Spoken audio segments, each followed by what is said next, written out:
સમાચાર સુરતથી જ્યાં ઉનાળાને લઈ મનપાનું આરોગ્ય વિભાગ પણ એલર્ટ મોડમાં જોવા મળ્યું। પાંડેસરામાં પાણીપુરી વિક્રેતાને ત્યાં દરોડા પાડવામાં આવ્યા છે, તો ગોવાલક પાણીપુરી બનાવતા એકમને ત્યાં તપાસ હાથ ધરવામાં આવી। ગંદકીમાં પાણીપુરી બનાવવામાં આવતી હોય તે વાતનો ખુલાસો થયો।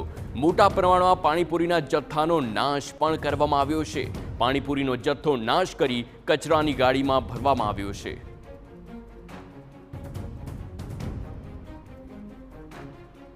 તો જે પ્રમાણે હાલ આ ઉનાળાનો સમય છે અને પાણીપુરીમાં મોટા પ્રમાણમાં બટાકાનો પણ વપરાશ થતો હોય છે, ત્યારે ઉતરેલા બટાકા હોય કે ગંદકીની વાત હોય તેની તમામ તકેદારી લેવામાં આવતી હોય છે। સંવાદદાતા બળદેવ સુધાર ફોનલાઈન પર છે। બળદેવ, મોટા પ્રમાણમાં પાણીપુરીનો નાશ કરવામાં આવ્યો છે, હજુ કેટલી જગ્યા પર ચેકિંગ કરવામાં આવશે? વધુ વિગતો।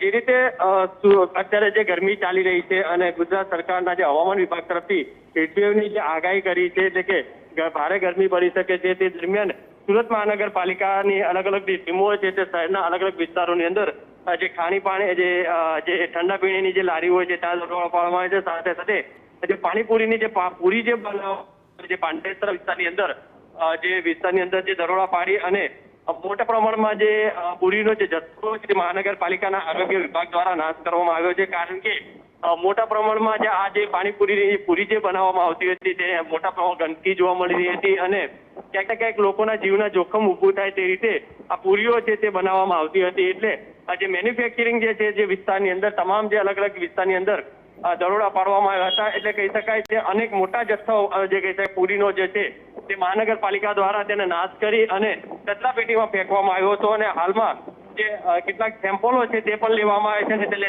લેબોરેટરીની અંદર મોકલી અને તેનું પૃથ્થકરણ કરવામાં આવશે। જો લેબોરેટરીની અંદર જો આ સેમ્પલો જે ફેલ થશે તો આવનારા સમયની અંદર જે તે વિક્રેતા છે અથવા તો મેન્યુફેક્ચરિંગ કરતા લોકો સામે કાયદેસર કાર્યવાહી કરવામાં આવશે। જી આભાર બળદેવ સમગ્ર માહિતી બદલ। તો આ દ્રશ્યો જોઈ શકો છો કેવી રીતે પાણીપુરીની જે પૂરી છે તેનો મોટા પ્રમાણમાં નાશ કરવામાં આવ્યો છે, તેના સેમ્પલ પણ લેવામાં આવ્યા છે અને ત્યારબાદ સેમ્પલના આધારે વધુ કાર્યવાહી થઈ શકે છે।